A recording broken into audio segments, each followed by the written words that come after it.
What is going on, you guys, and welcome back to the channel where today we're talking about Sinners. Now, to just set the overall tone for this one, I'll say that I thoroughly enjoyed it. I really liked the cast of characters here, and I thought that Michael B. Jordan did a fantastic job in playing two separate characters with distinct personalities. For me, this is one of those movies where the inclusion of vampires and having it be uh, a horror movie with From Dusk Till Dawn flavoring sprinkled all around was great.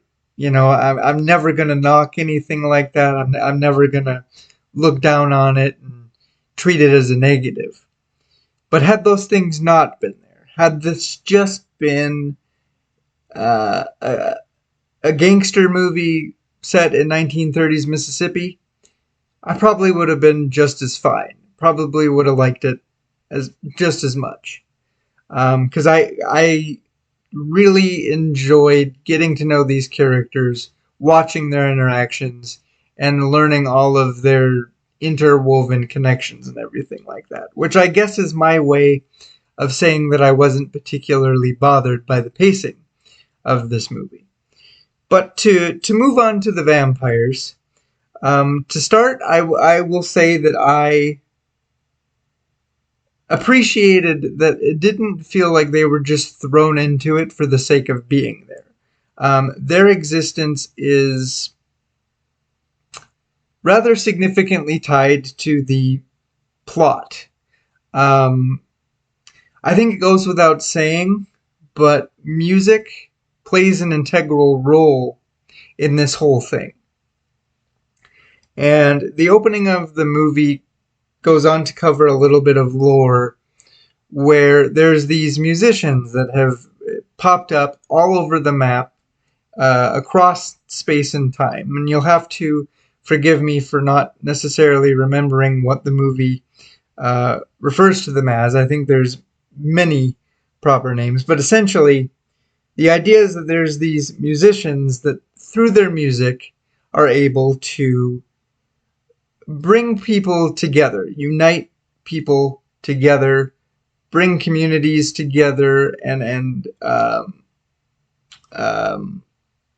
resurrect cultures. And it's this whole thing is meant to be seen as this pure, super uplifting, good thing that's happening, right?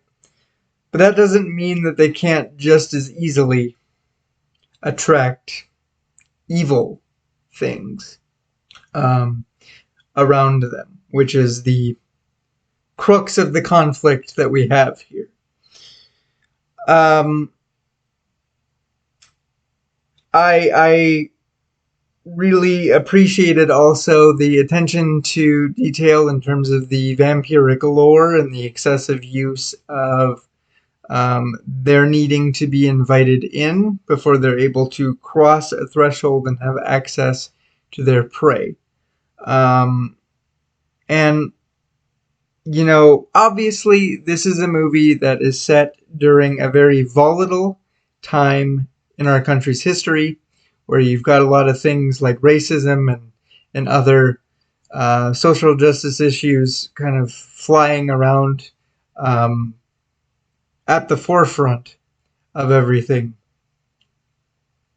And this isn't a movie that shies away from that or even goes as far as to attempt to pretend like it isn't happening in this version of the world. But rather, they really lean into it and they go the route of using the vampires as the primary vehicle with which to address it all. For starters, the vampires are predominantly Irish. And this stood out to me because historically, the Irish are another minority that has gotten the short end of the stick. They have been constantly looked down upon and treated extremely poorly, to put it delicately. Yet this is the group of people that are pointing the finger at these black folks and kind of being like, hey, look at all you have. Isn't it great? You got your juke joint off the ground, you're making money, life is good. But unfortunately, with the way that the world works, it's not going to stay like that. And everybody that helped you get to the point where you can have all these things is eventually, maybe not today, maybe not tomorrow, but eventually going to betray you, going to take everything that they gave you, everything that you earned away from you, and hurt you very, very badly.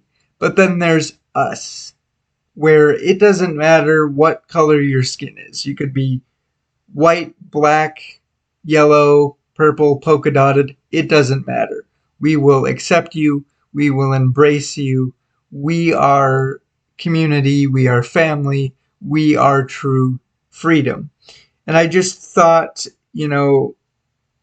using all of that real world shit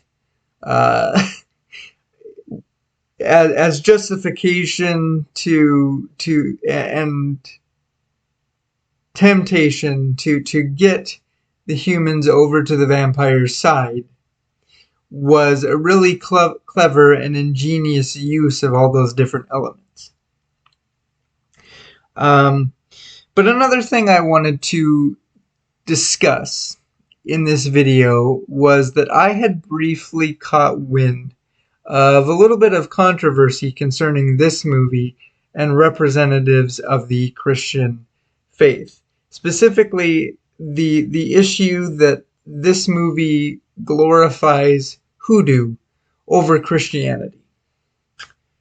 And my initial thought on this is that we have to remember that we're dealing with 1930s Mississippi here. And whether we like it or not, want to admit it or not, there were other cultures and other belief systems here well before Christianity arrived and got any sort of foothold. And, for that matter, there still are. And from where I'm sitting, it didn't feel to me like one was represented any less than the other. The young musician's father is a pastor of a little backwoods country church who is desperately trying to convince his son to hang up his guitar, give up the life of a musician, get on the proper path, and give his life over to the Lord.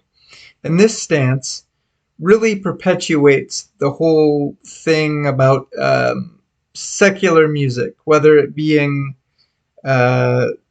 jazz, blues, rock and roll, being the work of the devil.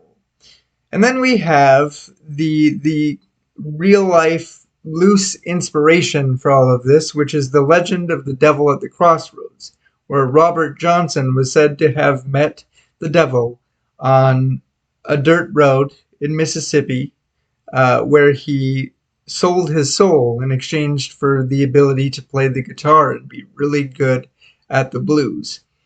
And then you take the hoodoo element that really only pops up because one of the characters just happens to practice it, right? And she's a significant character because it's her faith and her belief system that kind of help her determine or identify that these creatures, these people, are in fact vampires.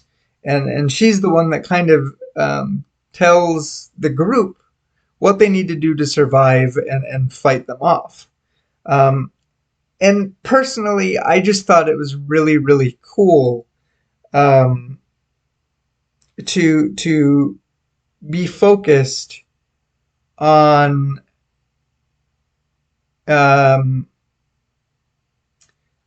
different culture and a different belief system where it doesn't go, the traditional route of crucifixes and holy water and stuff like that. Um,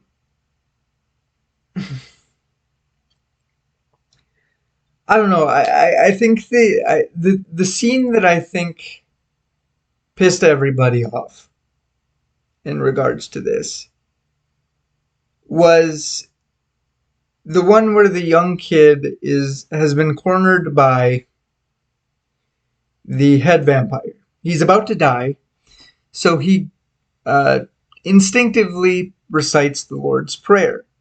The vampire recites it with him, says something to the effect of, "Unfortunately, it's not going to do what you think it's going to do or hope it's going to do. Essentially, it's not going to work." Um, and he says this before kind of going on to explain that back in his mortal days there was a group of men that came to his home, stole his land, and did some harm to his family. And whether they did it as a form of justification or it was just something they did, he says that they would recite the Lord's Prayer. And while he has um, a significant level of respect and love for the words, he doesn't so much feel that way, understandably, for the people that said them. And that was pretty much it. Um,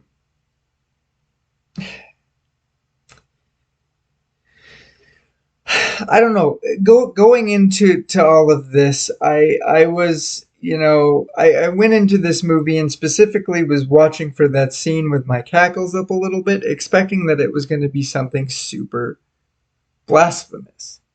And then this is what we get, where it kind of feels tastefully done, I guess you could say. Like I was expecting something far worse than what I got, especially being a horror guy.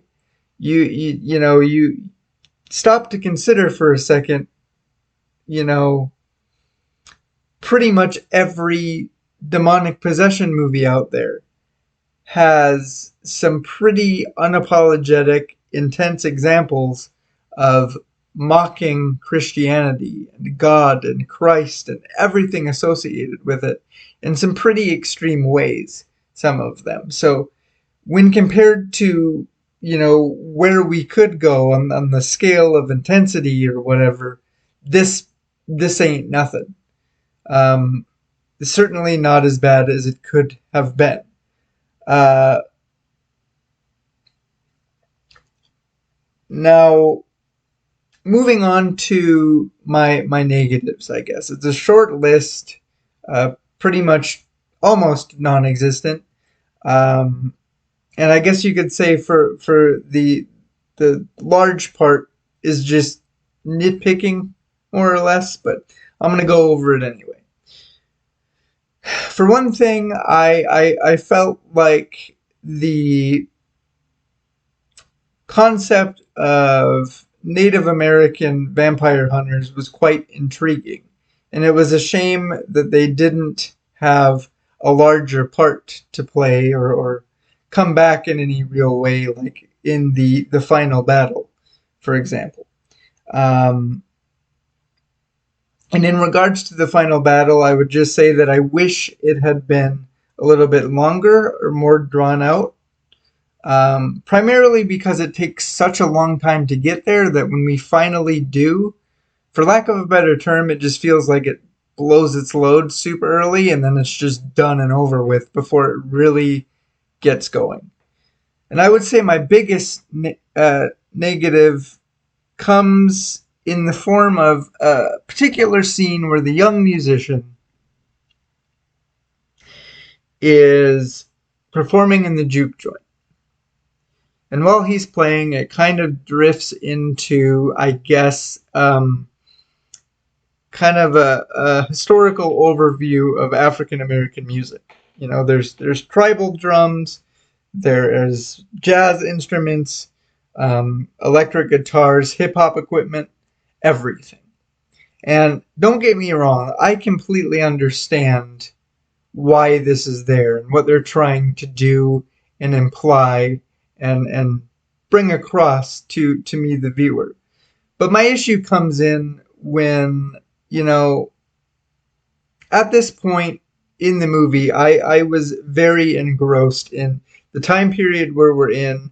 I'm in the juke joint, you know, enjoying the music that should be there, uh, you know, everything that the characters are doing. And here comes all of this extra racket that made made a lot of sense in a larger context, but just to have it randomly pop up was very jarring, and in a lot of ways completely pulled me out of, or ruined my immersion, and I just didn't appreciate that feeling, or having that happen very much. But yeah, I don't feel like I can say enough good things. There's probably a lot of things that I even forgot to mention. But if you haven't seen this one, I would highly recommend that you sit down and watch it. If not for the vampire side of things, then at least for the period piece gangster elements of it. Either way, I think you're gonna have fun with it. Um, but I think that's gonna wrap this video up, guys. So as always, thanks for watching. Take care of yourselves, and we'll catch you in the next one.